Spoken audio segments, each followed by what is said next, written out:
Hey, what's up, guys? Welcome back to the channel. It's a overcast, drizzly, rainy day here in California, and Shane and I have been talking about all of the noise surrounding Stellantis and the Dodge brand. And now that we're past the election, now that we're past the resignation or ouster of Carlos Tavares, we've got some thoughts around how we're going to look at this moving forward around Dodge, because at our heart of hearts, we're Mopar fans, and we're interested in seeing the brand succeed.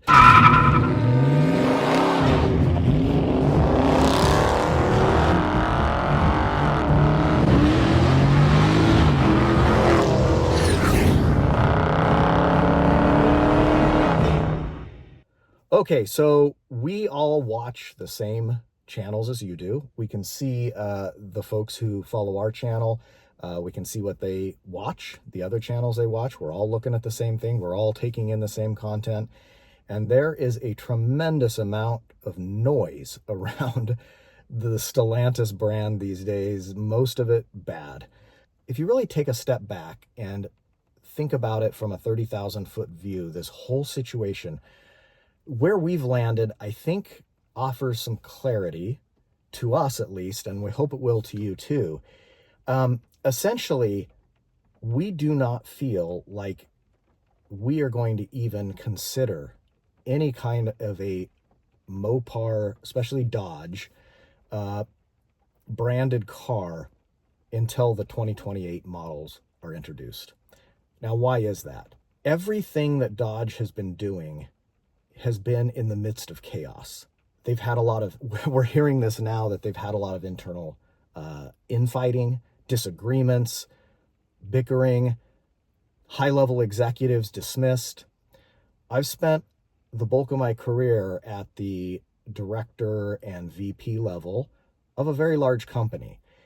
Been through a lot of reorgs, business restructurings. CEOs and presidents have come and they've gone, they've been replaced, other executives ousted. And when you do major changes to a large organization, sorry to tell you this, but they don't move fast. And even though some of these things may seem like they're going to be quick, let's take, for instance, as a specific example, we're going to take the current Charger and the 2-door and 4-door model potentially, and maybe they're going to slap a Hemi into that. Okay, but the car was not specifically designed for a Hemi. Even though a 5.7 may drop right in, there's going to be some tweaks that are going to need to be done to that specific model. So if they just go ahead and pump something out real quick, that's a Band-Aid solution. It's a compromise solution. It's going to have issues. It's going to have bugs. Take a look at the Throttle House review of the current Charger Daytona, I guess the Scat Pack version, the EV version. That thing is loaded with software bugs, issues, fit and finish issues have been coming out online. So even the EV car that they just are introducing now feels very unfinished, unrefined, rushed, doesn't feel like it was part of a big, well thought out, long-term strategy that the company has been working on. Everything feels hodgepodge thrown together. You would be foolish to go buy one of those EVs and expect to have a smooth ownership experience. And the same can be said for dropping a 5.7 or something into that. All those software bugs, the infotainment system that is slow and laggy, all those things, they're going to follow that model around for the first couple of model years. And if they're trying to pivot quickly, again, large organizations can't pivot quickly. So why the 2028 model year? Because 2025 is going to be chaos. They're going to be figuring it out, and we are going to sit on the sidelines and just watch and see what happens and listen to people talk about it, listen to those that go review these cars. I do not want to put $50, $60, $70, $80, $100,000 into one of these cars that feels very much like a compromise solution, feels very much like a rushed Band-Aid solution.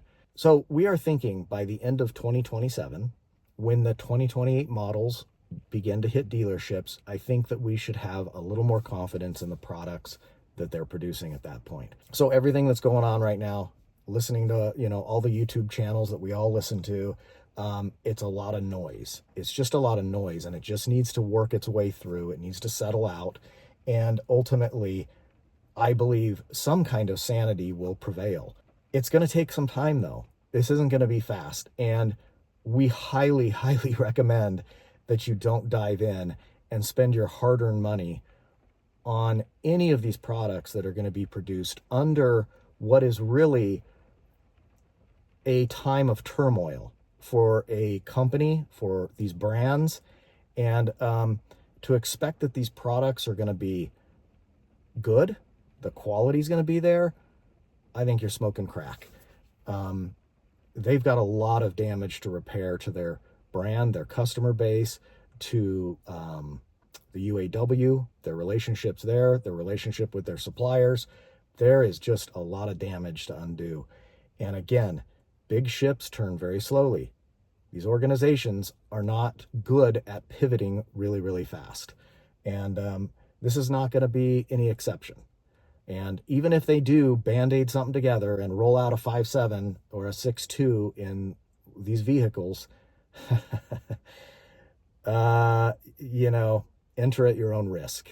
So that's our philosophy. We are very interested in what they're going to do with these brands. We're going to stay plugged in. And like I said, we're excited to see what they produce, but we're going to wait on the sidelines. I think that's where the smart money lies. And, as a consumer, because I'm a consumer just like the rest of you, we got to be careful with where we spend our dollars. And so there's just a lot of better products out there right now, but let's let them figure this out, because boy, talk about a self-destruction of a brand. It's been crazy to watch. All right, guys, that's it. Just a quick video to let you know what we're thinking about as we kind of watch from the sidelines. It's been entertaining. It's been wild, and we will catch you on the next one.